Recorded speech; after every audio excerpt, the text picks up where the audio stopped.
E quando a vida tiver terminado aqui na terra, a última oração sido feita, as batalhas terminadas, a fumaça dissipada, as armas penduradas, todas as Bíblias fechadas, e subirmos à tua casa, naquele amanhecer eterno e brilhante, quando os eleitos se reunirem em seu lar, além do sol, como disse o poeta, Senhor, ao ver aquela mesa posta para a ceia com quilômetros de comprimento, olhando-nos uns aos outros de frente, veteranos com cicatrizes de batalhas, lágrimas de alegria, caindo de nossos rostos, e o rei saindo em sua beleza e santidade, andando ao longo da mesa e com suas próprias mãos enxugando todas as lágrimas, dizendo: não chores mais, tudo tem terminado, entra no gozo do Senhor. As lutas do caminho serão como nada, Pai, quando chegarmos ao fim da jornada.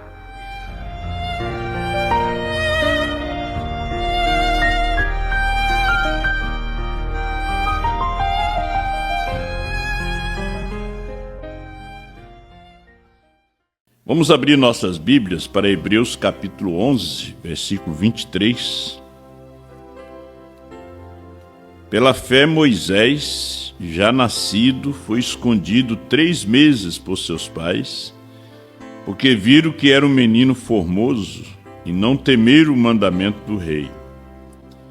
Pela fé Moisés, sendo já grande, recusou ser chamado filho da filha de Faraó, escolhendo antes ser maltratado com o povo de Deus, do que por um pouco de tempo ter o gozo do pecado, tendo por maiores riquezas o vitupério de Cristo do que os tesouros do Egito, porque tinha em vista a recompensa. Pela fé deixou o Egito, não temendo a ira do rei, porque ficou firme, como vendo o invisível. Pela fé celebrou a Páscoa e a aspersão do sangue, para que o destruidor dos primogênitos lhes não tocasse. Pela fé passaram o mar vermelho como por terra seca, que o intentando os egípcios se afogaram. Nosso Deus, nosso querido Pai Celestial, com perdão dos nossos pecados, estamos diante do Senhor, que nos vê através do sangue de seu Filho que foi vertido no Calvário por nós.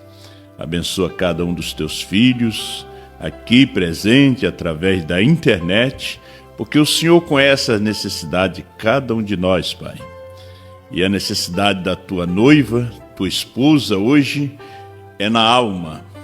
É o desejo do arrebatamento, é o desejo de ver os nossos irmãos na primeira ressurreição. O desejo dela é sair desse sistema, sair dessa terra e para estar sempre, eternamente com o Senhor. E o Senhor nos ajuda enquanto lemos a tua palavra, a mensagem que foi trazida, revelada pelo teu profeta, irmão Brana, foi vista essa revelação por outro profeta.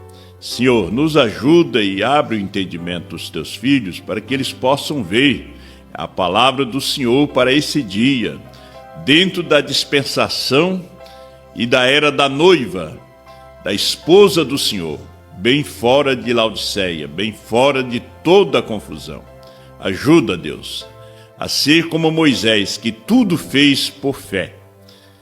Ajuda o teu povo, teus filhos, as crianças, e abençoa os bebês também, ó Deus. Dei saúde, dei graça, afasta o inimigo deles, ó Pai, em forma de doença, de enfermidade, de perturbação, e abençoa todas as mães, em nome do Senhor Jesus. Amém. Poder assentar, meus irmãos? Nós temos um tema, eu não levantei pensando nesse tema, né? Mas lendo a mensagem, Satanás está morto. E um subtema, olhando pela mesma janela. Satanás está morto, antes da fundação do mundo. Vocês querem saber? Porque o irmão Brana disse na mensagem aquele dia no Calvário, parágrafo 31, depois nós vamos ler, ele diz que, citando o profeta Ezequiel, que a alma que pecar, esta morrerá. Ele diz que a alma que pecou foi Lúcifer, né? E no momento que pecou, morreu. O que é pecado? É incredulidade. Então, o que é que Deus fez? Lançou do céu para a terra, para baixo. Porque morreu. O Cordeiro também foi morto antes da fundação do mundo para a nossa redenção.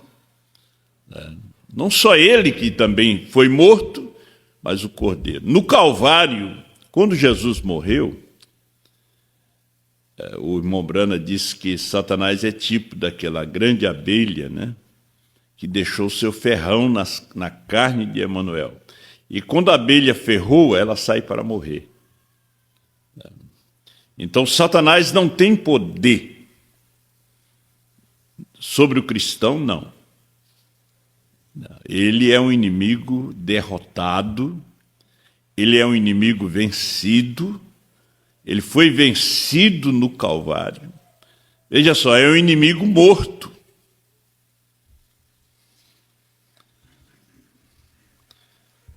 Você sabe que Satanás está em todos os cultos, né? Ele é mais fiel do que muitos crentes.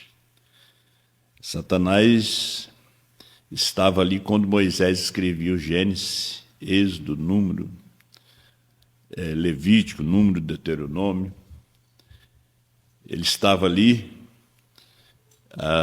no Antigo Testamento, no Novo. Ele estava durante as eras, quando Paulo estava pregando, quando Brana estava revelando os 7 selos, quando o Brana estava conversando com Meda no quarto. Ele estava ali escutando tudo.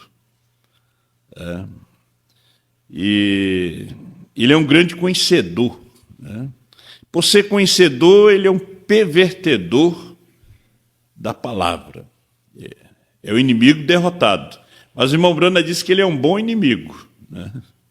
Ele é um bom inimigo. Então, nós usando o texto de Hebreus, falando sobre Moisés, né? Porque nós temos um subtexto aqui, aliás, outro subtema, olhando pela mesma janela, falando de Moisés e de Faraó. Nós estamos trazendo isso para o nosso dia. Todos nós olhamos pela mesma janela. Só que você tem que saber que o seu inimigo está morto.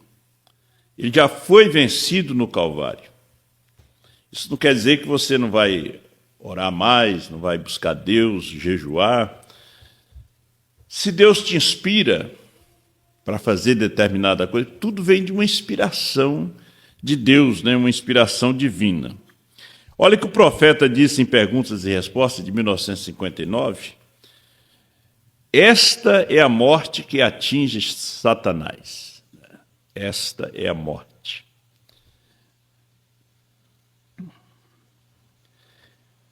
Quando um homem toma Deus em sua palavra, irmão, aquilo mata Satanás cada vez.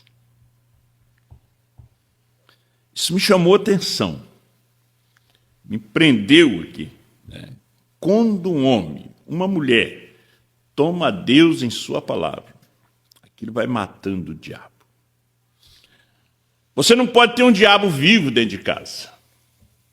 Ele tem que estar morto. Você tem que ter um Deus vivo dentro de casa. E o seu inimigo morto. Agora, se você não toma Deus em sua palavra, ele vai estar vivo. Veja bem, quando você tenta matar uma cobra, e você sabe que ela não morreu, ela sumiu, você não dorme tranquilo, não. Qualquer barulho no paiol, vocês estão no sítio aí, vocês sabem, você já fica assustado, você já levanta, a mulher já não dorme direito, você já fica preocupado com os filhos, porque ela não morreu. Você só vai ficar tranquilo depois que você matar. Veja, no milênio, Satanás será preso. Será uma prisão de circunstância.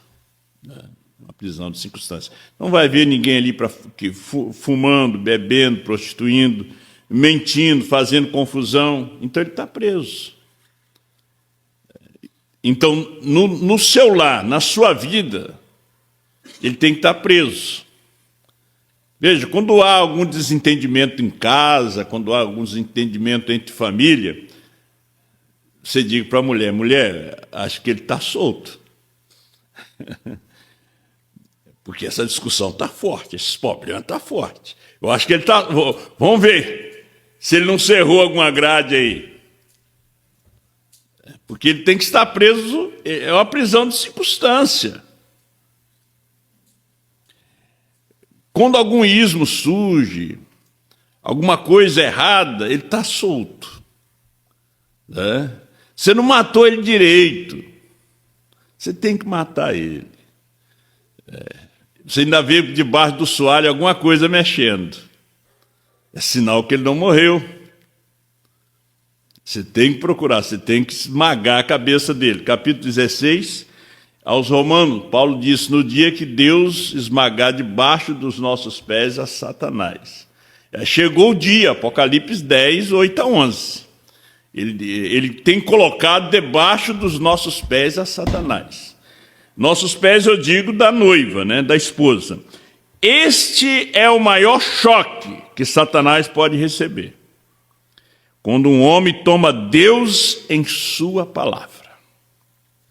Qual palavra? Você não vence ele hoje com a mensagem, a palavra de Lutero, de Wesley, pentecostal, primeira e segunda etapa, você não consegue vencê-lo. Não, você vence ele com a mensagem do dia. Então, quando você toma Deus em sua palavra da hora, do dia, Apocalipse 10, 8 a 11, você vence. Então ele disse, porque Jesus disse que o homem viverá de toda palavra que sai da boca de Deus. Né? Agora, hoje não é viverá, hoje o homem vive de toda palavra que sai da boca de Deus. Então, quando o profeta João come o livrinho, ele come todo o livrinho. Então, quando ele fala, aquela palavra, você vive dela. Você só mata Satanás tomando Deus naquela palavra, naquela mensagem.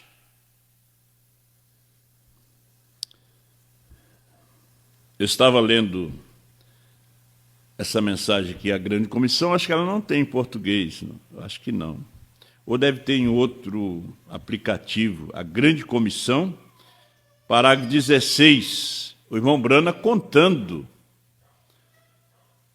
um café da manhã que ele foi tomar com os ministros. Olha, eu vou ler, fica melhor, né? Eu posso comentar. Recentemente tomei café da manhã com um grupo de ministros, e digo isso com respeito, irmãos. Eu teria preferido tomar café da manhã com um bando de feiticeiros. Vocês estão ouvindo? Agora, isso parece horrível de se dizer, do que com esses homens. Ministro. Isso foi nos anos, em 1958, como o Brano está falando. Mas por quê? Ele disse isto. Ele disse, eu teria tido uma recepção melhor. Eu teria tido um espírito mais de acordo com um bando de feiticeiro, muitas vezes, do que teria com aquele bando de ministros.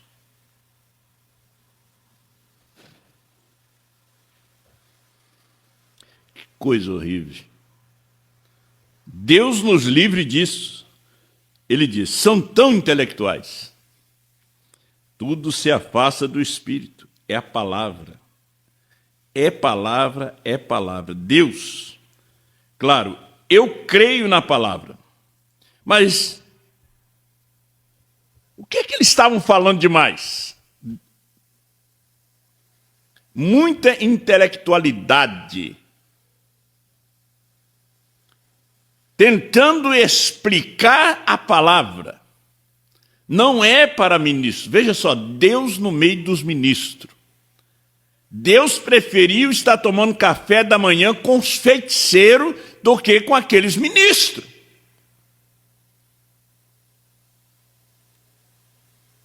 Quando ele começou a ler os livros dos adventistas sobre os selos, dos assembleanos, cada um explicando de uma forma, de acordo com o seu intelecto, ele ainda estava no ministério de evangelista, de pastor, de um missionário. Mas quando Deus desce, encarna,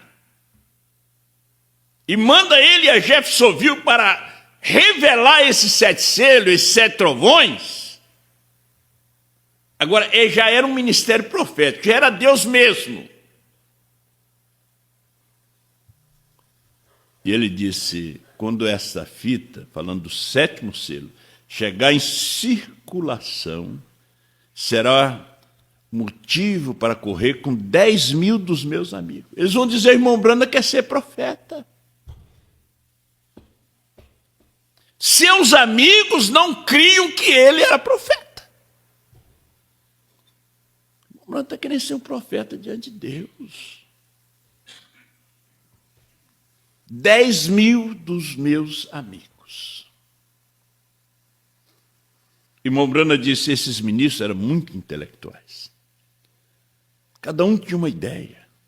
Ele disse, ele teria mais proveito no meio dos feiticeiros, porque ele ia falar de Deus para eles. Foi o que ele fez na Índia. 16 seitas estavam ali.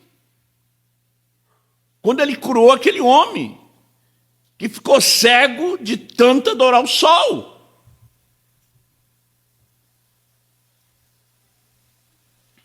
No meio de 500.000 pessoas. Irmão Branda tinha experiência.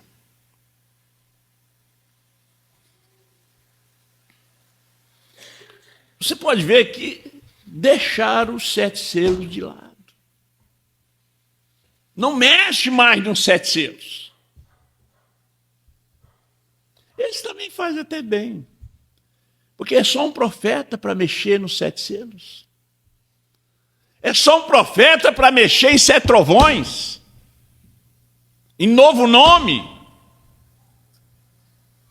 Cordeiro seu do trono é só um profeta. Agora, quando esses pastores abriram os olhos, é tarde. Quando muitos irmãos, alguns estão abrindo os olhos agora, meio devagarinho, né?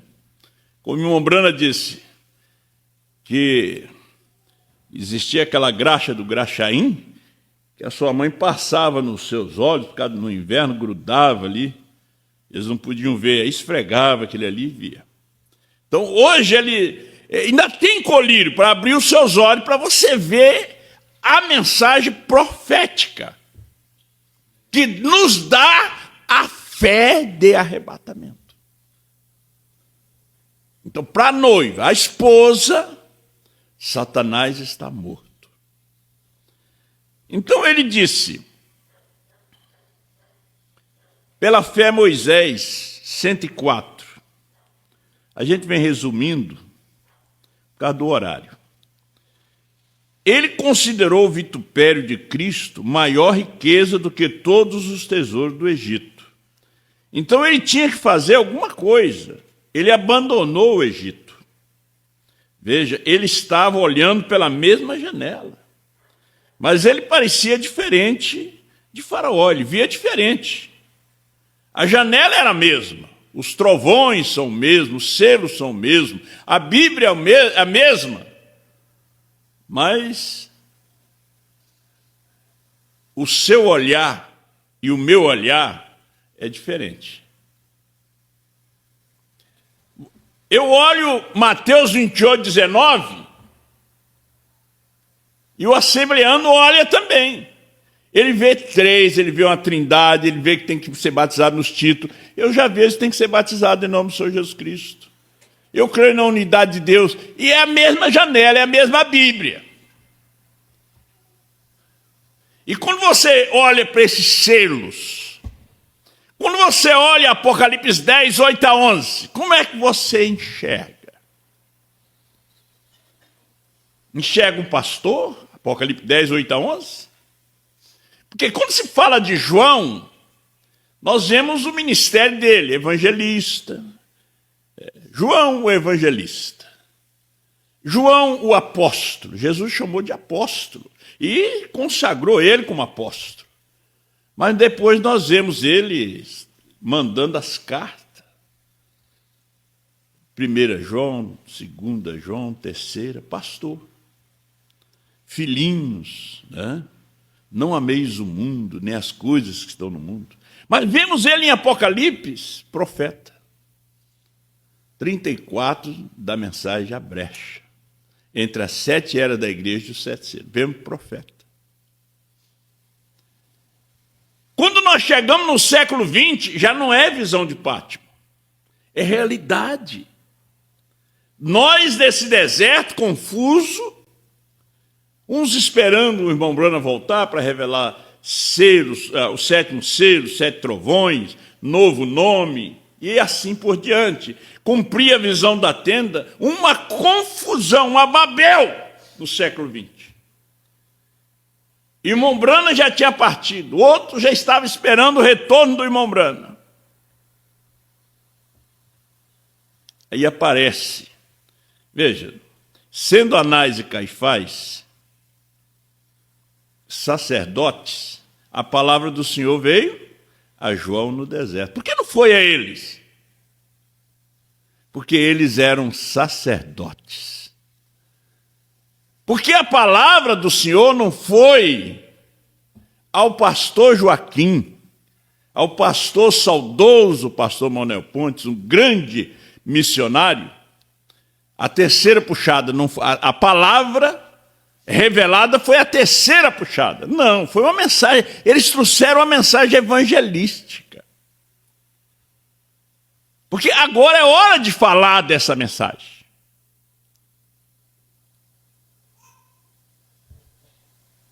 A palavra do Senhor foi a João no deserto, o Batista, o batizador. No século XX, no ano 2000, surgiu uma fitinha no Brasil, fita cassete ainda, porque era a era da fita. Depois nós viemos com VCD, MP3 e viemos com DVD. Aí nós saímos da confusão. E quem é que nos tira da confusão? Uma mensagem profética. Um profeta. É um profeta. Porque, veja, você vê, Apocalipse 10, eu já falei aqui, 1 a 7, um profeta. Apocalipse 10, 8 a 11, um profeta. Não é o mesmo de 1 ao 7.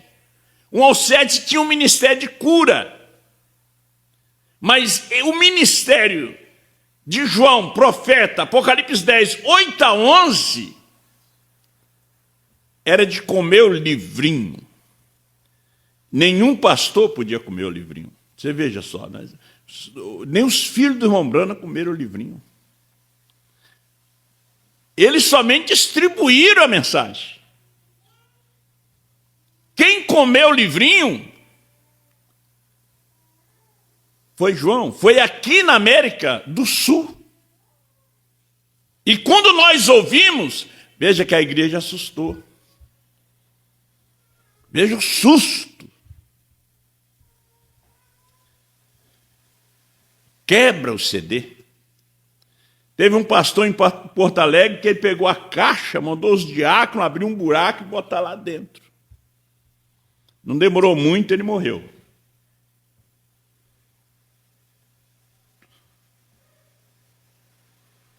Não sabiam que era a voz de Deus. É porque quando Deus chama um homem, ele chama um homem sem expressão. Ele chama um homem sem expressão. Uma igrejinha pequena, lá, um homem do interior. Não é de grandes capitais. Brana não era de grandes capitais, era de Jeffersonville, uma cidadezinha pequena, uma cidade do interior de Indiana, do estado de Indiana. Kentucky é uma metrópole do outro lado do rio, mas Jeffersonville é pequena do outro lado. Aquelas casas antigas, velhas, ainda tem lá. E o Senhor tinha dito ao irmão Brana que ele ia viver numa pequena cidade assim. Então, quando Deus começou a falar conosco aqui no Brasil, não foi através de um grande personagem. Nós temos no Brasil grandes personagens, grandes homens, que dá gosto de parar para ouvir, né? Mas não tem mensagem de fé de rápido. Então, quando a mensagem apareceu, só o eleito, foi a luz que atingiu a semente eleita. Por que vocês estão aqui, vocês acompanham através da internet? Porque vocês crerem que não foi a mensagem de um pastor Osmar, foi de um profeta. Foi uma mensagem profética, porque o espírito profético estava dentro dele. Então, quando o espírito profético, que é o Espírito Santo, está dentro de um homem, ele é profeta. Olha o que ele disse. Veja, ele estava olhando pela mesma janela, mas ele parecia diferente do faraó. Se faraó pudesse ter visto seu fim, se faraó tivesse visto sua nação ser arruinada, Moisés viu o fim de faraó, viu o fim da nação. Moisés viu como? Pela ciência? Pela astrologia? Pela fé. Moisés viu, tudo que ele fez foi pela fé. Porque Deus prometeu a Abraão, seu pai, que ele visitaria essa nação depois de 400 anos e os tiraria.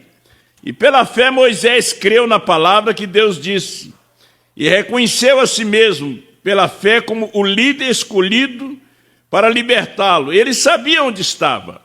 Ele tomou seu lugar nos poços de lama como um artesão de barro e considerou o opróbrio de Cristo maior riqueza do que sentar-se no trono do Egito. Quando ele viu quem ele era, ele deixou o palácio, foi amassar barro com seus irmãos, foi fazer tijolos com seus irmãos.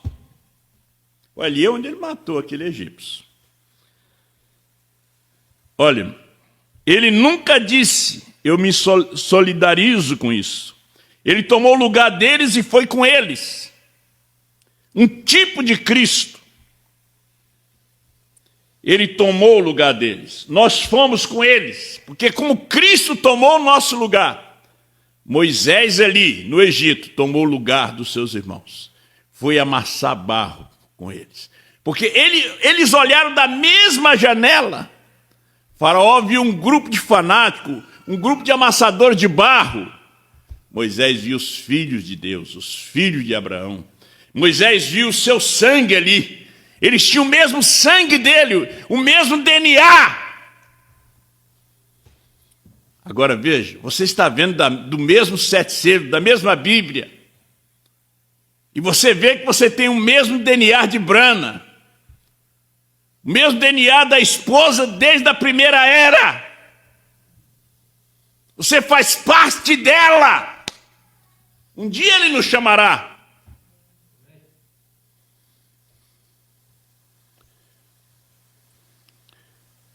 Lendo a mesma Bíblia, ouvindo a mesma mensagem, olhando para o invisível. 23. Moisés, quando ele estava com 40 anos de idade, um homem jovem, e até onde concernia a visão, Moisés tinha o mundo em sua mão, o próximo faraó. Mas quando ele olhou daquela janela, tudo mudou. Ele tirou as vestes reais, desceu lá para amassar barro com eles. Tinha o mundo nas suas mãos. O irmão Barnabé Garcia disse uma coisa para nós uma vez, que o irmão Brana disse. Mombrana diz, eu tenho o mundo nas minhas mãos. Nas minhas mãos. Lembra que ele falou? Se eu dissesse, anunciasse, George Washington vai ressuscitar, todos os repórteres viriam ali no cemitério. Ali. E se eu fizesse aquilo, eu tinha o mundo nas minhas mãos. Mas ele não usou desse poder, como Moisés. Não.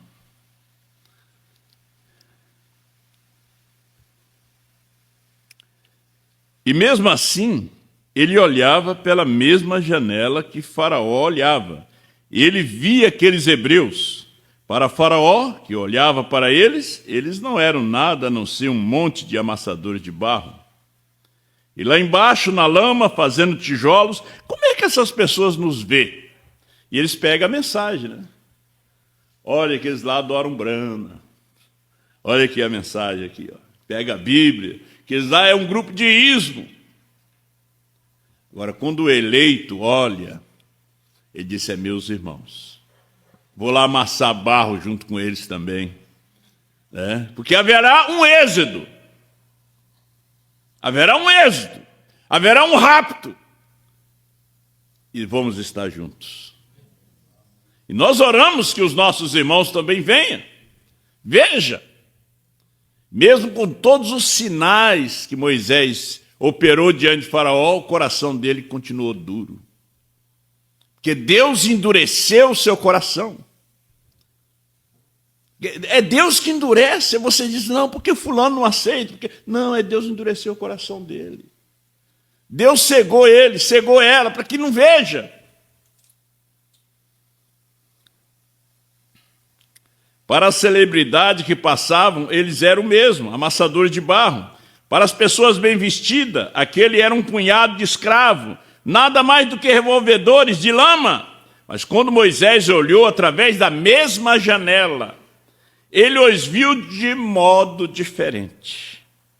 Porque ele olhou para o invisível e sabia que Deus havia prometido que ele os libertaria daquele lugar e os levaria para a terra da promessa.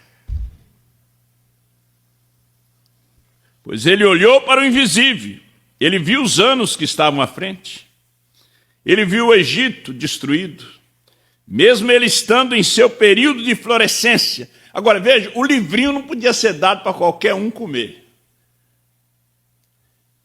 Veja o estrago que ia fazer. Porque, olha, o irmão Brana disse, se fosse... Porque houve meia hora de silêncio, nenhum anjo se mexeu, ninguém tocou. Satanás não sabia o segredo daqueles 7 trovões. O irmão Brana foi proibido de falar. O irmão Brana disse, se Satanás soubesse o segredo particular daqueles 7 trovões, veja o estrago que ele ia fazer. Na mensagem Espírito de Verdade, parágrafo 25, o maior problema de Deus era encontrar um homem que ele pudesse confiar. Ele encontrou na América do Sul. E nós estamos com quase 5.000 mensagens na internet aí. Ele encontrou o homem. Ele encontrou ele. Foi a coisa difícil foi para ele encontrar. Tudo estava em silêncio ainda. Nós não sabíamos nada sobre os trovões, o novo nome. Isso que nós sabemos hoje, a gente não sabia. E não podia ser trazido por um pastor, nem por um evangelista. Os pastores sempre fazem confusão, diz o profeta. E nós ficamos confusos nos ministérios pastorais. Agora, quando essa mensagem profética, quando essa voz profética você ouviu, você saiu da confusão. Agora, os homens estão tentando levar a igreja, a esposa, para a voz pastoral. Não funciona. Ela não quer ouvir isto. A igreja vai. A igreja que passa pela tribulação vai ouvir a voz pastoral, evangelística. Você viu a condição que está o povo da primeira e segunda etapa? Foi voltar ao movimento da igreja mundial. Voltar àquele movimento. Eles nem olham para 7 selos, 7 trovões, não. Eles nem mexem naquilo ali.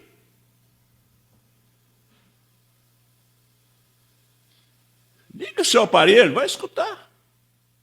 Veja se não é verdade. Eles não mexem. Quando mexe, se atrapalha tudo, porque é uma peça de quebra-cabeça. Só um profeta para montar.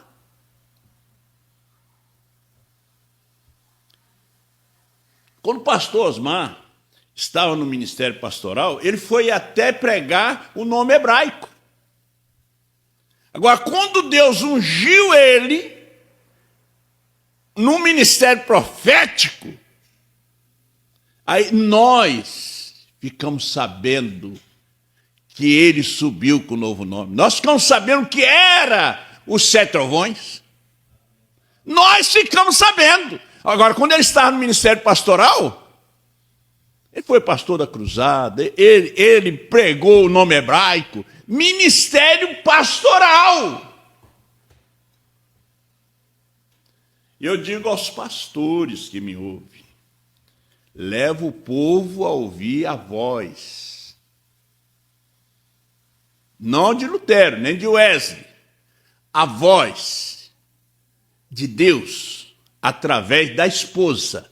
Porque a voz de Deus está na esposa, era da Odisseia. Ela é a voz de Deus hoje, através desta pessoa. Senão você vai ficar em confusão.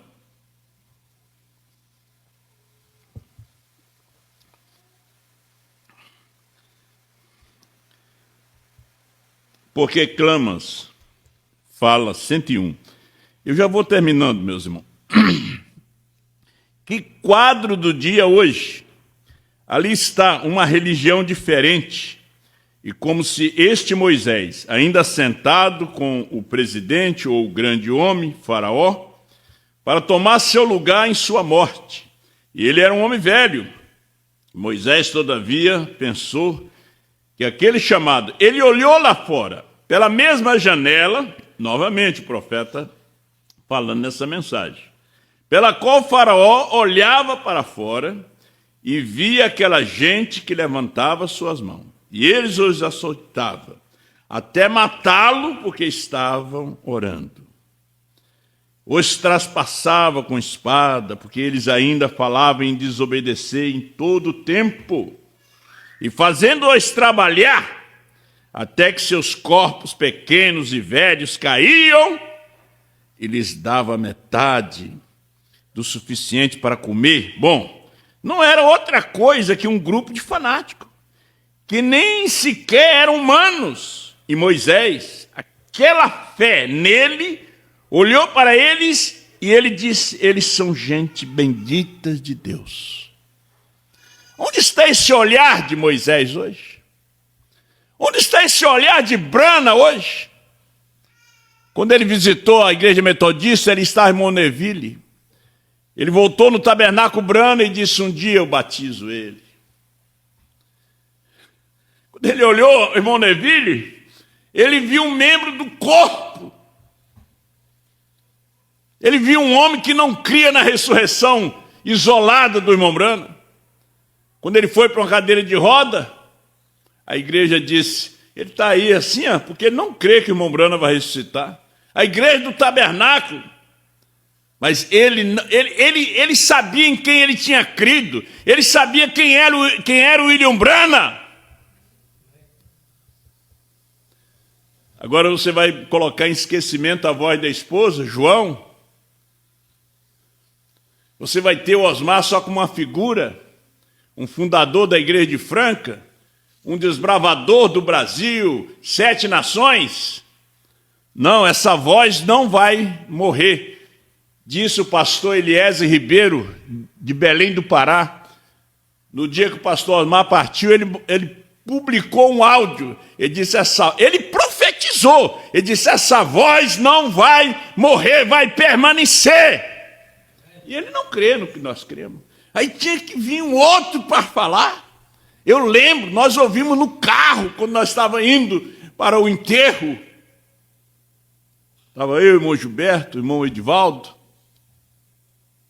e a esposa do irmão Gilberto, a irmã Suzana. Eu disse: olha aqui, ó. Olha aqui o pastor Elias falando, vamos escutar. Ele disse: essa voz vai permanecer. Aleluia. E o povo está tão cego que acha que tem que ouvir os pastores que ficaram, que eles vão transmitir uma mensagem de fé de rápido. Você está enganado.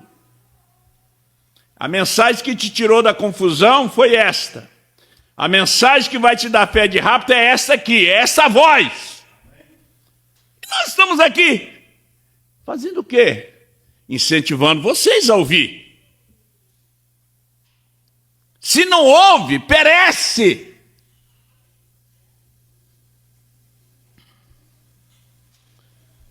Vamos terminando aqui. E Moisés olhou, provando a sua palavra 95. Sua palavra, não é a. E Moisés olhou da mesma janela pela qual Faraó olhava. Faraó, quando via os filhos de Israel, os hebreus, via um povo maldito, amassadores de barro, fanático. Via um grupo de ismo. Era Faraó. Quando Moisés olhava, era diferente. Como é que você olha o seu irmão, você vê ele como? Agora, quando eu olho meu irmão, eu olho ele através do vermelho. Eu vejo ele branco. Eu olho através do sangue. E o sangue hoje é Apocalipse 10, 8 a 11. É esta mensagem. Este é o sangue de Cristo. Isso o profeta diz. João representa o sangue de Cristo. Você vai dizer que isso é muita letra. Como disse Agripa. Disse: não. As muitas letras te fazem delirar. Paulo disse: não. Ele disse: não são as letras. É o poder de Deus. Paulo não era prisioneiro de Roma, ele era prisioneiro de Cristo. Nós somos seus prisioneiros dessa palavra. E quando você é prisioneiro dessa palavra, está ao lado dela, Satanás está morto. Olha, finalizando, aquele dia no Calvário, 31. Ali havia uma requisição para o pecado. O requisito era a morte. A morte era a pena. E aquilo poderíamos entrar em grandes detalhes sobre isso. Porque eu não creio que haja a não ser uma só morte. Há uma vida. Eu creio que o homem que tem vida eterna nunca morrerá.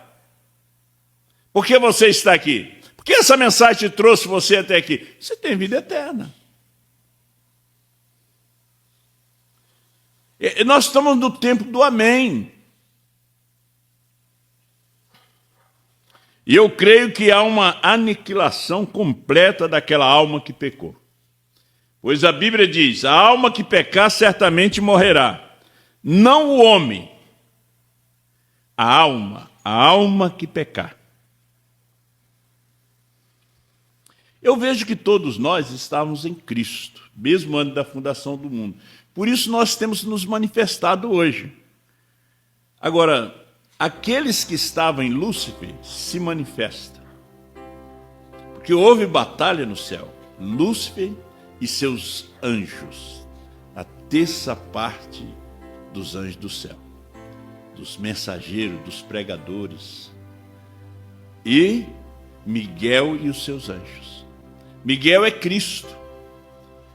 Se você lutou ao lado de Miguel, ao lado da verdade, lá na eternidade, e hoje você está aqui, manifestado em corpos humanos, crendo nessa mensagem, você vai estar ao lado dessa mensagem. Porque quando você toma Deus em sua palavra, Satanás está morrendo, está morto. Agora, quando você é contrário, você lutou ao lado do anjo de luz.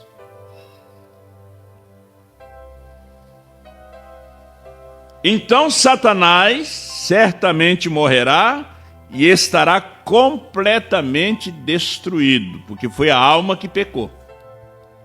Como eu discordo com o universalista que diz que Satanás será salvo. Ele pecou e ele foi originador do pecado. Sua alma pecou e ele era um espírito. Aquele espírito será totalmente aniquilado e não será deixado nada daquilo. Sabe? Ele não será apenas vidrificado, ele será cristalizado. Não haverá mais vida. Por isso o inferno não é eterno. É perpétuo. É um pouco de tempo, talvez alguns milhões de anos.